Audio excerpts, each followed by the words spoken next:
Oi, esse é o primeiro vídeo de 2026 e é o primeiro vídeo que eu posto aqui no canal que eu não queria fazer.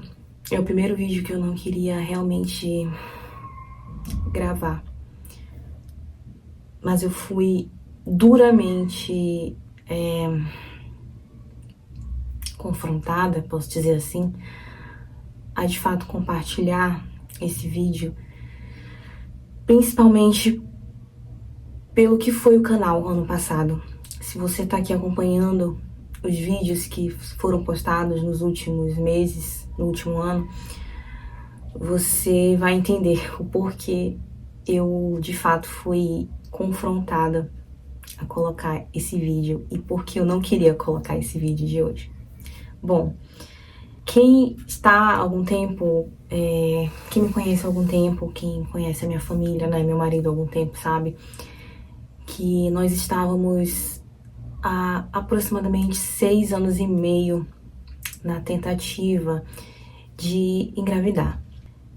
Foram anos de muitos nãos e durante esses anos eu via os nãos de Deus para mim como algo no sentido de proteção, porque ao meu redor sempre fui muito rodeada de mulheres e gente ali e tal, famílias, casais, jovens, e eu acompanhei muitas gestações, tanto na minha família quanto no ambiente igreja, célula. Acompanhei muitas gestações, muitos bastidores, organizei alguns chás de bebês e assim,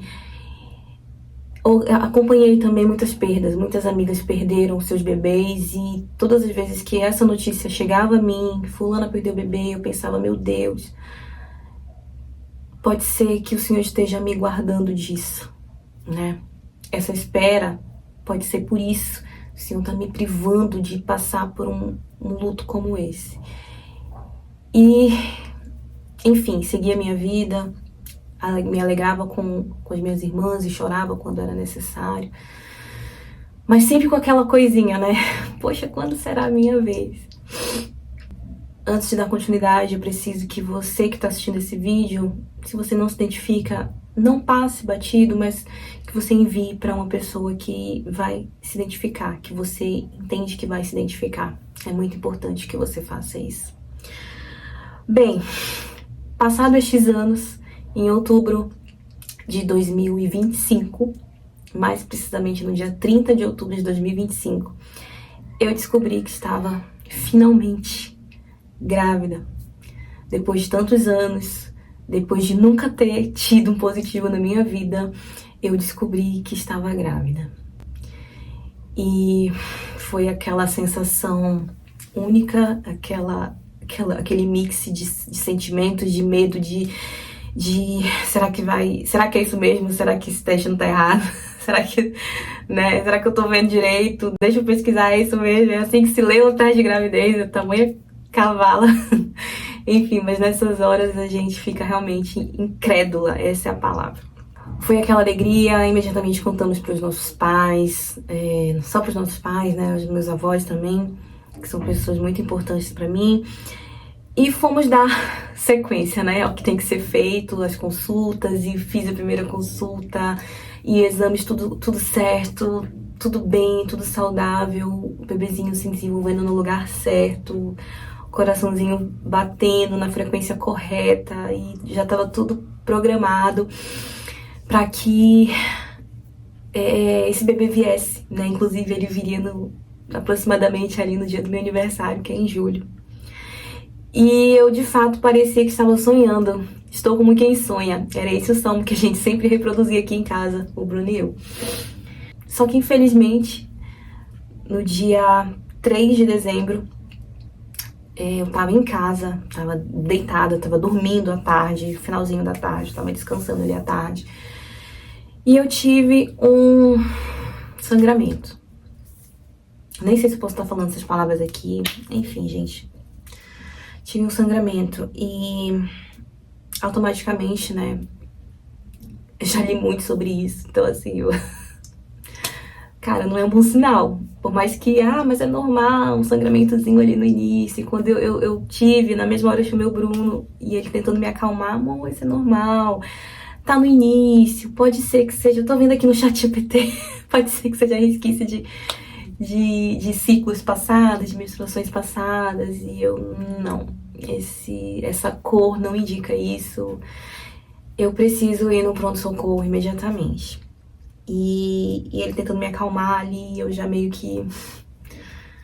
Enfim, ele me levou na maternidade ali da minha cidade, não consegui fazer os exames que tinham que ser feitos e, enfim, tive que esperar para no outro dia, de fato, procurar a unidade particular na qual eu estava fazendo o meu pré-natal. E antes disso, eu já estava com aquela coisa, né, aquele pressentimento, aquela sensação estranha. É como se eu tivesse amanhecido de forma diferente. É como se o meu corpo já estivesse me sinalizando que, olha, não tem mais vida aqui. Eu já fui com esse sentimento, mas eu não falei nada pra ele. Mas ali meu corpo já me sinalizava que alguma coisa estava errada. Quando o médico foi tentar ouvir o coração, já não batia. Já não tinha batimento cardíaco, sabe? E a voz dele, a frase que ele falou não sai da minha cabeça. E é como se ao lembrar esse fato, é como se eu ouvisse exatamente a voz do médico me falando: a notícia não é boa. E quando ele disse a notícia não é boa, é como se tivesse aberto, assim, um buraco e eu tivesse caído nesse buraco, sabe? Como se eu fosse caindo, assim, lentamente nesse buraco. E imediatamente, assim, parece que tudo realmente se abriu ao meu redor. E isso me vinha na cabeça a frase: o que eu mais temia me sobreveio, porque lembra que eu falei que eu encarava os nãos de Deus pra mim como proteção, como amparo, como zelo, como cuidado. Mas naquele momento eu entendi que não era isso. Que os nãos que eu recebi durante todos esses anos não tinham servido pra nada, porque eu tava vivendo um luto do mesmo jeito que as minhas amigas um dia viveram. E por quê?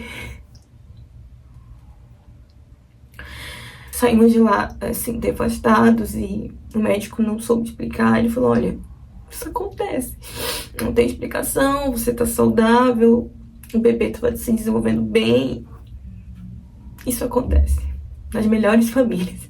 Ele falou assim. E nós saímos de lá e fomos encaminhados para o hospital de referência, porque era uma clínica e eu tinha que fazer o procedimento correto, né, para eliminar. E chegando no hospital, eu fui atendida, as pessoas me receberam bem, não posso reclamar do atendimento, enfim, fui bem tratada. E eu passei por 3 médicas, né, fiz uma nova ultrassom, uma outra médica falou a mesma coisa: olha, não tem explicação, mas isso é comum de acontecer. Você pode retirar, fazer o procedimento aqui no hospital, que seria o amil. Você teria que internar, é um procedimento, por menos invasivo que seja, mas é um procedimento. Ou você pode ir para casa e aguardar o seu corpo expulsar. E enfim, eu ali conversei com o Bruno depois e de fato eu optei por não fazer o procedimento, por não ficar mais ali. Eu não queria ficar mais ali, eu queria vir pra casa, eu queria ir embora. Enfim, você fica no mesmo ambiente, né? Você fica no mesmo ambiente onde sonhos estão sendo realizados, você fica no mesmo ambiente onde pessoas estão felizes e, por mais egoísta que isso pareça ser, é difícil, sabe? Eu não queria ficar ali mais nenhum momento, eu queria ir pra casa. Eu queria terminar de viver essa dor na minha casa, sabe? Escondida. E o Bruno super me apoiou, inclusive até a gravação desse vídeo, esse testemunho também é dele, obviamente. Ele me incentivou a compartilhar isso. E enfim, fomos pra casa com o coração completamente quebrado, e aí avisamos nossas famílias, né? E ficamos ali, né? Aquele luto. Aquele sentimento que não dá pra explicar o que aconteceu, não dá pra entender. Não tínhamos falado pra ninguém, só mesmo pros nossos familiares, e isso nos poupou, porque as pessoas querem saber, as pessoas perguntam, as pessoas se alegram com a gente. E seria muito difícil pra gente ter que ficar repetindo isso. Nós tínhamos um compromisso. Nós havíamos nos comprometido com um evento que aconteceria no outro dia. Era um evento de casais, nós iríamos ministrar um louvor. E assim, fisicamente eu tava muito bem. Eu não tava sentindo nenhuma dor. Fisicamente eu estava bem. Mas emocionalmente eu estava quebrada. Quebrada. E aí o Bruno já tava pronto, amor, eu vou ligar pro fulano e vamos desmarcar.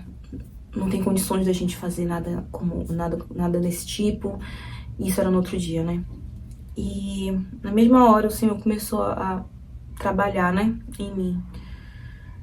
Aquela pulguinha, né, Espírito Santo ali, tal. E eu virei pra ele e falei, amor,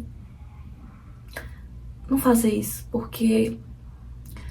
Primeiro, se nós ficarmos em casa, sinceramente, vai ser pior. A gente não tem nossa família aqui pra correr, pra ficar o dia lá na sua mãe, ou o dia com a minha mãe, ou... Pra onde a gente vai, se não pra ele? E eu acho que o melhor lugar pra gente estar é no meio de pessoas que estão falando dele, sabe?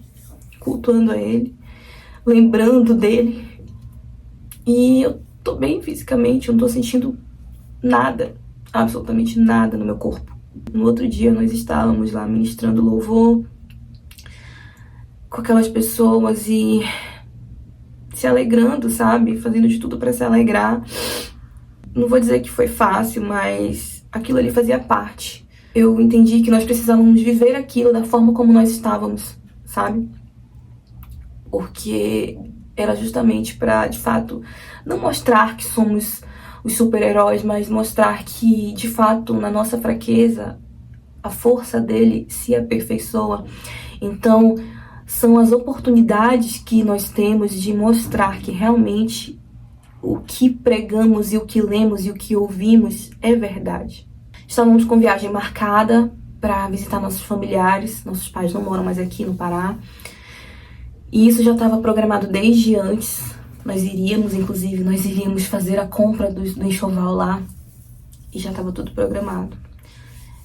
E a gente pensou, né? Bom, agora mais do que nunca a gente precisa estar junto dos nossos. Uns 3 ou 4 dias depois, nós seguimos viagem.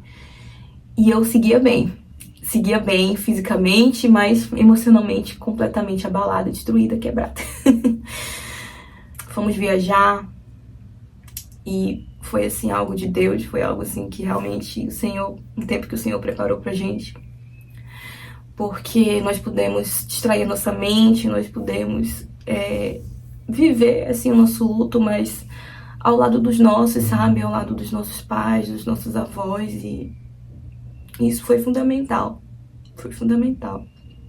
Na quinta-feira, dia 18 de dezembro, nós já estávamos lá, eu estava na casa dos meus pais, no interior de São Paulo.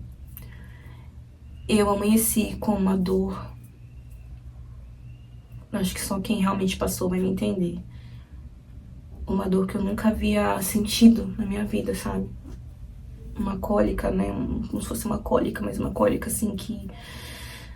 como se contorcesse, né? O meu útero. E ali eu já entendi que chegou a hora. E aí foi o início realmente da minha agonia, porque até então eu tava abalada só emocionalmente.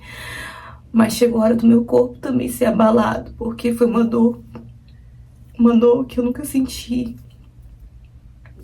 E eu acordei e eu me lembro que eu, deitada na minha cama, eu me contorcia de dor e eu só chamava por Jesus, chamava Jesus de amigo. Eu falava, meu amigo, por quê? Por que você fez isso? Eu falava, meu amigo, não me deixa sentir essa dor. E quanto mais eu orava, mais dor eu sentia. Naquele momento eu me lembrei dos discípulos no barco. E no meio da tempestade, e eles tentavam acordar Jesus. E Jesus, por que você dorme? Você não se importa. Por que você dorme? Você não se importa que soframos, que morramos. E naquele instante era esse sentimento que eu tinha, sabe? E eu fui desafiada a gravar esse vídeo porque o ano de 2025, esse canal foi justamente falando só sobre isso. Sobre os amigos de Jesus. Que os amigos de Jesus não têm uma vida fácil. Tem uma frase da Teresa d'Ávila que diz assim: se é assim que trata teus amigos, não me impressionas que tenhas tão pouco. Tamires fala muito essa frase. Inclusive ela tem uma canção que fala, né, que cita essa frase. E era só isso que veio na minha mente. E eu senti aquela dor a ponto de desmaiar. Eu desmaiei algumas vezes e a minha pressão caía muito e eu sangrava muito. E tive que ir pro hospital. O que eu mais temia me sobreveio, porque eu não queria que esse processo se findasse no hospital. Eu tive que ir pra uma maternidade novamente. E eu cheguei lá e fui atendida na urgência. E graças a Deus foi tudo muito rápido, porque eu já estava fazendo o processo, o meu corpo já estava eliminando por conta própria. Na verdade, já tinha eliminado, né? Cheguei lá, o médico só meio que terminou de limpar. Mas o corpo já tinha feito o trabalho todo, que era o que eu realmente queria, né? Só não imaginava como seria difícil.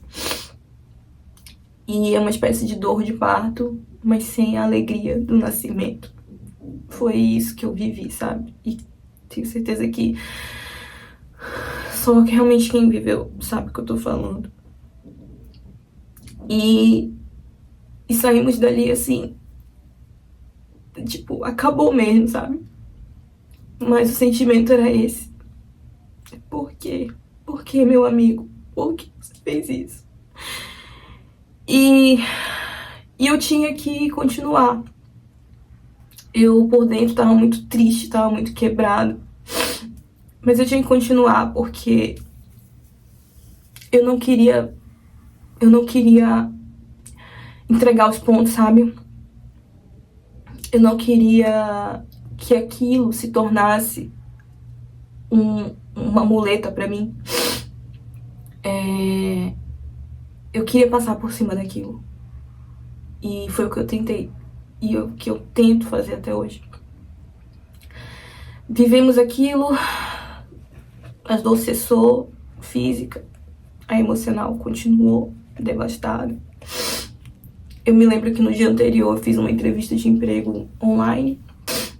Na verdade, era uma vaga que eu tinha me inscrito há um tempo e eu tinha me esquecido dela. E aí retomou, né? Me trouxeram a memória, me entraram em contato comigo. E eu falei, caramba, essa vaga é muito interessante. Vale a pena. Vou participar dessa entrevista. E fiz uma entrevista online no dia anterior a esse fato que aconteceu. Fiquei de receber a resposta, né? Era de fato algo na linha, na pegada que eu queria. Era realmente o que eu tava precisando no momento, sabe? Em termos de profissional. E quando eu cheguei do hospital nesse dia, cheguei, tomei um banho, comi alguma coisa e fui me deitar, fui descansar. O Bruno ficou lá pela sala com meus pais e eu fui descansar. E eu peguei meu celular. Falei, bom, vou dar uma distraída aqui antes de dormir. Peguei o meu celular. E quando eu abri meu celular, tinha mensagem da recrutadora dizendo que, infelizmente, você não conseguiu. Ai, gente, tô indo de nervoso, porque, enfim. Aí eu falei, caramba, Senhor. Podia esperar uma semana, tinha que ser hoje. E eu comecei ali, sabe? Eu falei, Senhor, tinha que ser hoje, sabe? Poxa vida, podia passar batido isso daqui. Eu tinha até me esquecido dessa entrevista, eu tinha até me esquecido dessa candidatura. O Senhor me trouxe à tona isso. E aí no dia, pior dia da minha vida, o Senhor me dá mais uma notinha, uma cerejinha no bolo, sabe? Ai, e aí, enfim, eu agradeci a moça, né, e tal. E fui chorar. Falei, E só me vinha na mente, né? Você quer ser minha amiga? Você aceita ser minha amiga? E eu me lembrei muito da situação de Jó, porque lá em Jó diz, né, que as pessoas iam avisando Jó das tragédias, uma atrás da outra. E quando chegavam e falava, Jó, os teus animais morreram. Ele nem terminava de falar, já chegava outro, Jó, todos os teus funcionários morreram. Esse nem terminava de falar, de completar a frase, já chegava o outro, Jó, todos os teus filhos morreram. E foi assim que eu me senti, gente. Lógico, né? Situações completamente diferentes, porque você conhece a história de Jó muito bem, sabe como foi. Mas eu falei, meu Deus, qual a necessidade disso? Passou, continuamos a nossa vida. E estamos aqui hoje. E o porquê que eu fui tão assim confrontada em gravar esse vídeo. E agora já tô caminhando pro final. A gente sempre prega contentamento em Cristo, sabe? A gente sempre prega que Cristo é suficiente. Isso foi uma das coisas que eu falei muito aqui também no canal. Cristo é suficiente. A plenitude em Cristo. E pouco tempo antes de eu descobrir essa gravidez, era assim que eu tava me sentindo, sabe? Eu tava me sentindo muito plena em Cristo. Eu tava me sentindo muito completa com tudo que eu tinha, com tudo que Cristo estava me proporcionando, apesar de ainda ter o sonho de gerar, mas eu estava me sentindo tão plena com a minha família, sabe, com aquilo que Deus que já tinha me entregado. Mas quando veio a gestação e quando veio essa perda, como se um buraco, né, tivesse ficado em mim. E aí está sendo difícil continuar com esse sentimento de contentamento, mesmo após ter vivido algo assim. Esse tem sido meu desafio hoje, permanecer plena. Porque a minha plenitude, ela não pode estar na maternidade. A minha plenitude, ela não pode estar na minha vida profissional.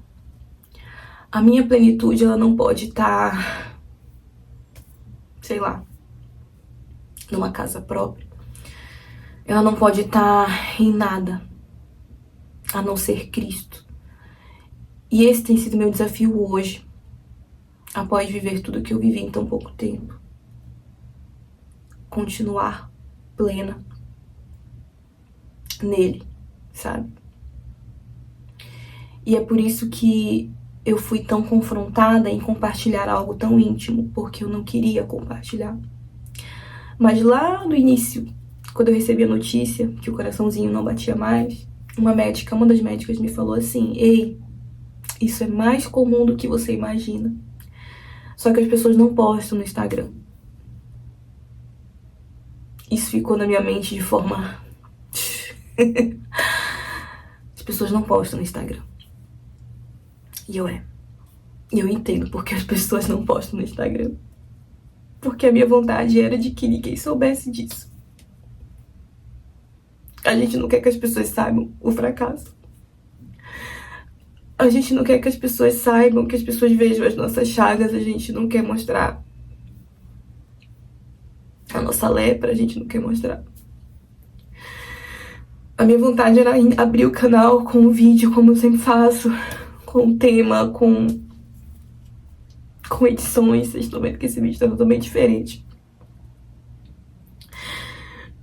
Esse vídeo aqui não era da minha vontade. Eu não queria compartilhar isso com ninguém. Eu não queria.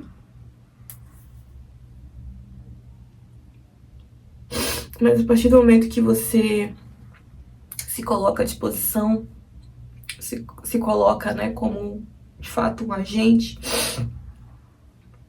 você vai fazer coisas que você não quer fazer. Você vai mostrar marcas que você, cicatrizes e doenças e que você não quer mostrar. Mas eu finalizo dizendo que tudo na nossa vida tem um propósito. É uma frase clichê, eu sei, mas é verdade. Tudo tem um propósito. E saiba que os milagres, eles precisam ter propósito. Assim como as dores também têm propósito. Os milagres servem como sinais. Se você lê os milagres que Jesus fazia, eram sinais para quê? Para que outros vissem o quão glorioso, o quão poderoso ele é.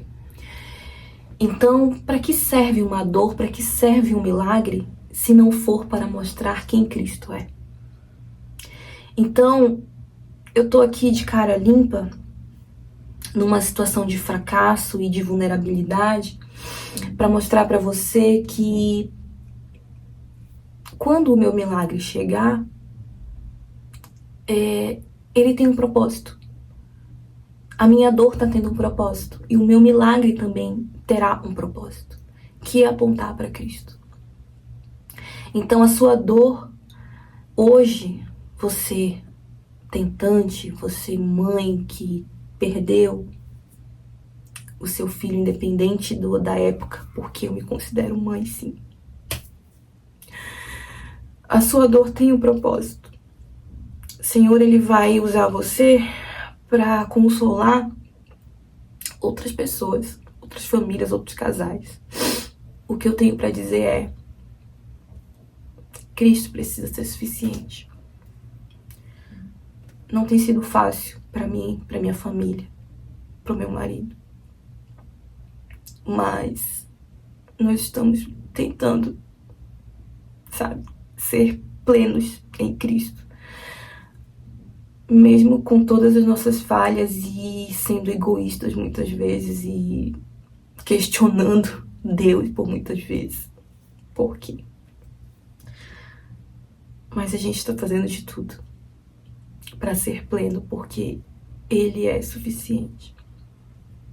Nele está a nossa alegria, nele está nosso contentamento. E eu não posso garantir para você,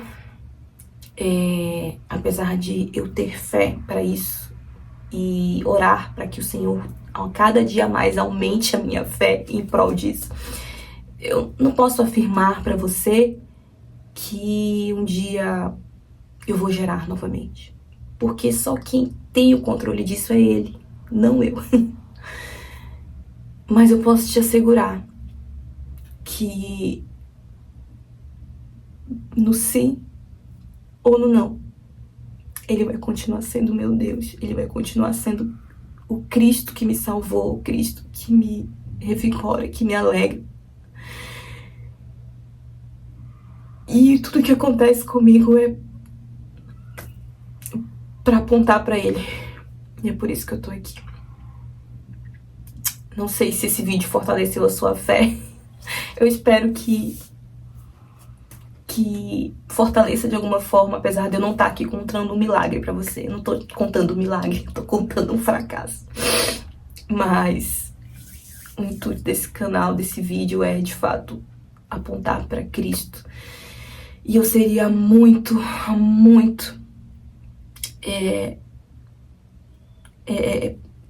hipócrita, não poderia usar outra palavra, se eu não iniciasse o ano com um vídeo como esse, depois de tudo que eu vivi. E apesar de tudo, eu sou muito grata a Deus pelos 2 meses que eu estive gerando um ser humano. Eu sou muito grata, porque até então eu achava que eu não podia fazer isso, e Ele me mostrou que eu podia. Então, em tudo, dai graças.